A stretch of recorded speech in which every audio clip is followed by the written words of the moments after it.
One interested observer was impressed by a different aspect of the record.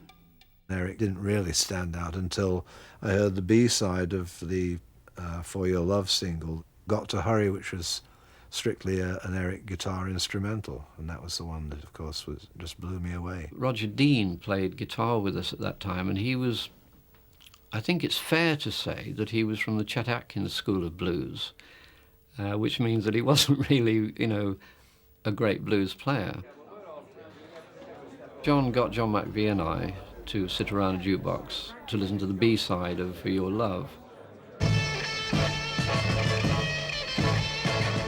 The solo was pure Chicago blues, and on the strength of that, John said, "This is the man we want." The disappointed person, of course, was Roger, who was a bit taken aback because he was a very loyal band member and real nice guy, you know, but I mean, the music for me always has to come first, and that was just one very, very special instance where, you know, I just had to have Eric because he was the only person, as far as I was concerned, who had a clue as to what the blues was really all about. It was probably John's first of many sort of sackings, which were very short and swift. I mean, he wasn't for the drawn-out sort of notice. It was like, well, Eric's coming in, you're fired. Personnel changes were also about to hit the Graham Bond organisation, which, along with R&B, was still playing occasional jazz gigs with poet Pete Brown. Graham Bond's unorthodox approach to the role of band leader was beginning to disturb his associates. Graham aggravated so many people that could have done him good because he fought them, because he was an anarchist, and he would subvert managements and agencies, and of course then he was untogether and he did funny strokes like you know, spending everybody's money and you know, all sorts of stuff like that. At this time I had a graph on the wall of my earnings and it suddenly plummeted when we started with the Graham Bond organisation. And I remember phoning Graham up and complaining, "Oh, we're doing better than we were with Alexis." I said, "No, Graham, you are, but we're not," you know. A palace revolution ensued, and Ginger Baker took over the running of the band.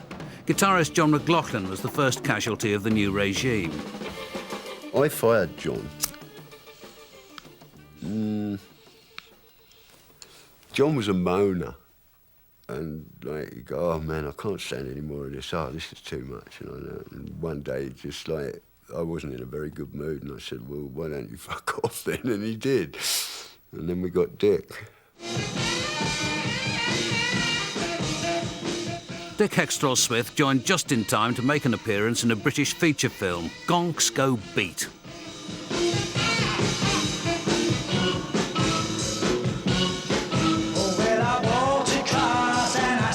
The film did little to solve the band's basic problem. What really makes a difference is that it never had a hit. A lot of people tried very hard to get it on the right lines, hit-wise. We tried our damnedest to have hits, but because of the way we looked, there was no way we could have hits, I think. I think that's what it was. Plus some rather strange choices of things like Tammy as a single. Tammy, I think I'm in love. Ooh. Tammy was not a success. The pressure on the band was increased by a workload of 300-odd gigs a year.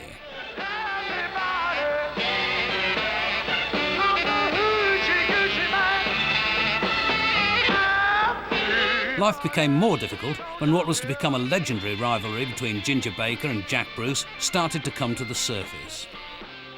You know, they're doing musical things to each other where Ginger's going, "Right, try that. You know, I'm going to really drop you in it now because I'm going to drop 3 beats just when I come into that break. I'm going to go, but you know, and I'm going to stop it, and then you're going to really have to do something there, otherwise you're really in the shit." You know, and it's like it was entirely based on this incredible competitiveness between the two of them, you know. I always looked on Ginger as my sort of big brother. He's about 3 years older than me, which is quite a large gap if you're 17 or 18. He was very experienced, he was married, and he knew all this African stuff. So he was definitely a mentor, and I looked up to him a lot. But, you know, he can be a little fiery at times.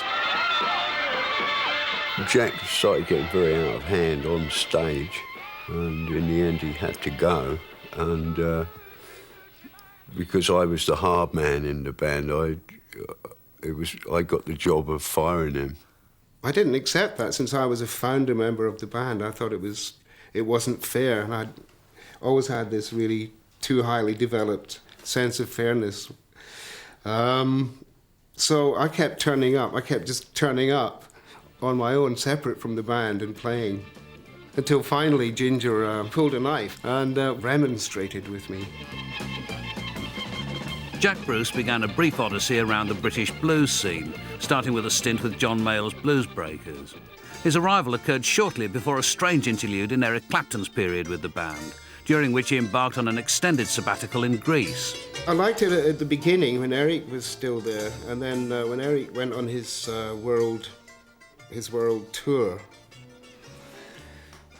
then we had another guitar player, and it was just a different kind of approach. So I don't think I really fat into that band too well. He was only in it for 3 months, and then Manfred Mann made him a better financial offer, and he left almost overnight.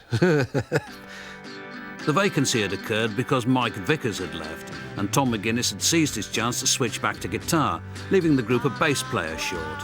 We all said, we want to get Jack Bruce, he's the best bass player around. And Manfred said, I can't ask him, John's my neighbour, I can't. And then we kept badgering and saying, no, he's the one, we've got to get him. I came in at the last minute and I learned their whole set. I mean, I played the whole set without rehearsal. I think that impressed them. Just went on because they didn't have a bass player and played do-wah-diddy right off, you know what I mean? No probs. Jack was miscast, poor sod. I mean, he was in a band. I mean, we were kind of, some of us had a jazz background and we were edging that way ever so slightly. Jack was a great bass player and his abilities were irrelevant to what we were doing. He was, in fact, quite impossible to play with at times, and we often could not literally follow him. We'd all be looking at each other and going, where is one? Where is one? 1, 2, 3, 4. He was, he was completely wasted playing Pretty Flamingo.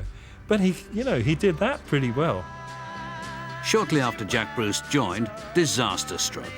Paul Jones announced that he wanted to leave the band.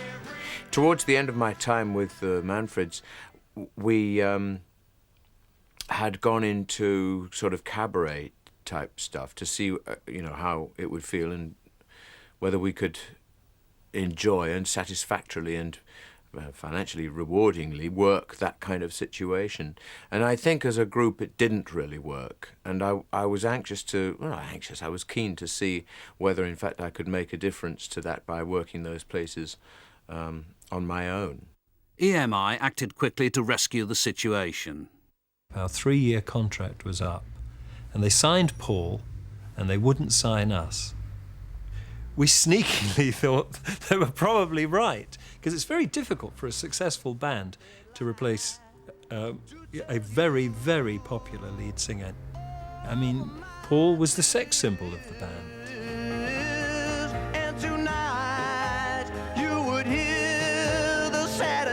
We were kind of written off and it was very, very difficult. And it was a very stressful, I had 2 children. It wasn't just about being successful and famous by this time. It's about how do you pay the mortgage? How do you feed your kids? And it's all going to evaporate to nothing. I remember saying quite categorically that I was the person taking the risk and that it would be fine for them. After all, they had taken nearly a year to find my replacement. They must have been fairly happy by then. Mike Darbo was selected to take over as lead singer, and Paul Jones was finally allowed to leave. Now signed to another label, the new lineup started work. When Paul put a single out, we would be looking at the charts and saying, where's Paul got to with Bad Bad Boy? Are we doing better than him? And where's Semi-Detached Suburban Mr. James? Originally called Semi-Detached Suburban Mr. Jones when we were given the song. But we didn't want anyone to think we were sort of having any sort of go at Paul.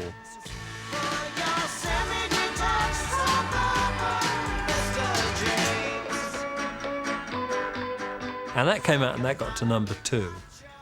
And we really felt like, we can do it without Paul. Ha ha, said the clown. Has the king lost his crown? Is the knight being tied on romance? Ha ha, said the clown. Is it bringing you down that you've lost your chance? The Yardbirds, meanwhile, had found themselves with a hit single and no guitarist to play it.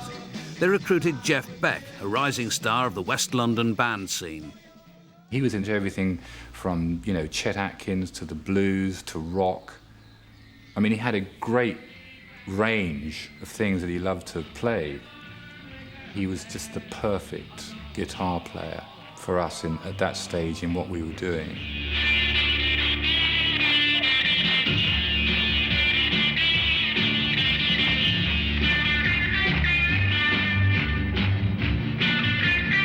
We sort of wanted to progress from the blues and play something a bit more, a bit more interesting. And he could play all those different styles and make all those strange sounds.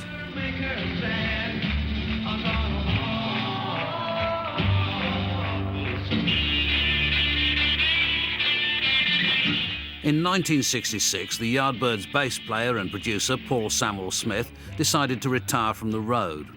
He was replaced by top sessions guitarist Jimmy Page. After a short time on bass, Jimmy Page and Chris Dreyer swapped instruments, and the Yardbirds had 2 lead guitarists. It was quite competitive. They were obviously trying to outdo each other, and they'd, sort of have some of their solos they took in turn, and or some others they all just played at once. So it's quite, it's got a bit hairy at times.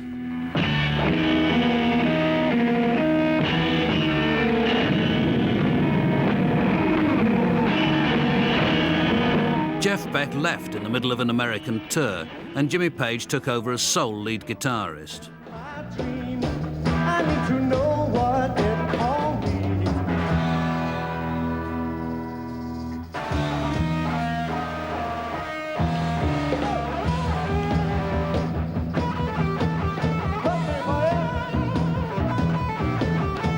What you making the money now? By the mid-60s, the blues boom had reached high tide, and psychedelia was beginning to take over as the music of the moment. But one indisputably great British blues album was still to emerge, John Mayall's Blues Breakers with Eric Clapton. Everyone was tested prior to recording, but the only one who gave any trouble was Eric, because he was playing through his amp, his Marshall amp, exactly as he would have played on stage, which was with considerable distortion and considerable feedback on solos. I don't know if their equipment couldn't cope with it or what it was, or they just weren't prepared for it.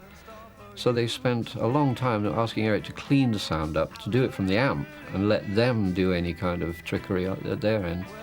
And Eric would have none of it. He said, "This is how I play."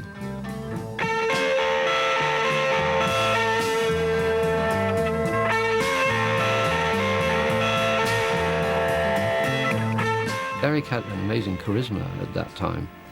I think he very quickly realized that as he was getting more and more of a star billing in the Blues Breakers, that was where he was destined, that he wanted some kind of personal success.